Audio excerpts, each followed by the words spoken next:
Bruno Valverde Cota, seja bem-vindo a esta rubrica de empreendedorismo. Hoje começamos por falar, em relação a este tema concreto, quais os principais problemas, ou se quisermos, quais as principais limitações que Portugal tem nesta fase e que certamente terá que corrigir para se conseguir tornar ainda mais empreendedor.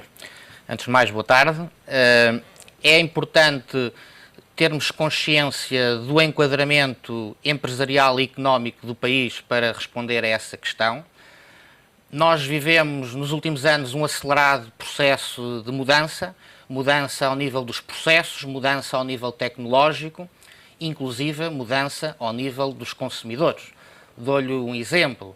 Enquanto que a rádio demorou 37 anos para atingir 50 milhões de utilizadores, temos que o iPod demorou simplesmente 2 anos, ou seja, neste momento há uma grande propensão por parte dos consumidores e das pessoas para novos padrões comportamentais. Ao mesmo tempo, um aumento da diversidade social, ou seja, temos várias pessoas com diferentes gostos, com diferentes estilos de vida a viverem no nosso Portugal, crescentes assimetrias económico-sociais. Se formos ver e comparar o primeiro quintil e o quinto quintil do rendimento dos portugueses, verificamos que nos últimos 10 anos as assimetrias económicas e sociais aumentaram. E é neste enquadramento onde há maior competitividade, quer ao nível político, quer ao nível empresarial, e a globalização é um processo totalmente irreversível, onde nós chegamos a um ponto de situação em que a dívida das empresas passou de 100% do PIB em 2000 para 140% em 2010. A dívida das famílias passou de 80% do PIB para 130%. A dívida pública é já superior a 100% do PIB, quando em 2000 era apenas 50%. E para agravar tudo isto, o indicador de competitividade do nosso país, e se olharmos para a dívida externa bruta, ultrapassou 240% do PIB. Ou seja, o dobro daquilo que era em 2000.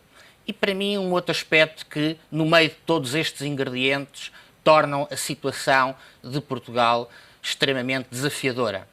A falta de confiança que existe neste momento nos portugueses, nos mercados, a descredibilidade que existe ao nível político, e há que atacar todas estas questões.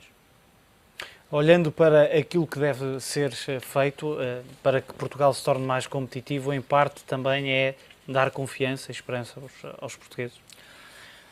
É sem dúvida dar confiança, e a confiança dá-se através do exemplo.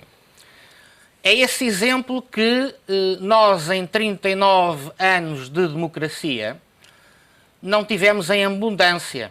Ou seja, nós, nestes 39 anos que vivemos de democracia, os nossos políticos, os nossos gestores da vida pública foram pessoas que, em grande parte dos casos, não sabem o que custa a um português levantarem cedo, levarem as crianças ao colégio, terem que ter dinheiro para pagar as despesas das suas famílias. Aliás, nós atualmente em Portugal já temos pobreza.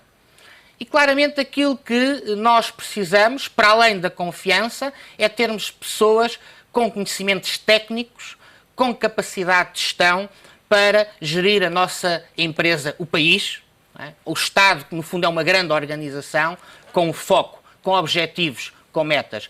Qual é o Portugal dos nossos filhos e qual é o Portugal que nós queremos para os nossos netos? Estas questões nunca se puseram.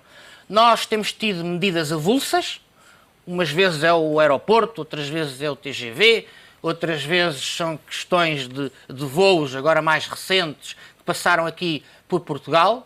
Mas o que é que Portugal quer ser? Em que setores é que se quer diferenciar? Tivemos várias paixões, tivemos a paixão da educação, tivemos a paixão do turismo, mas mais do que paixões, nós precisamos de criar um verdadeiro plano com objetivos mensuráveis para Portugal e depois, obviamente, criar as iniciativas necessárias para atingir esses objetivos. No fundo, como se faz em qualquer empresa. Qual é a empresa que consegue ter sucesso se não tem objetivos e se não tem um plano? Conhece? Eu não.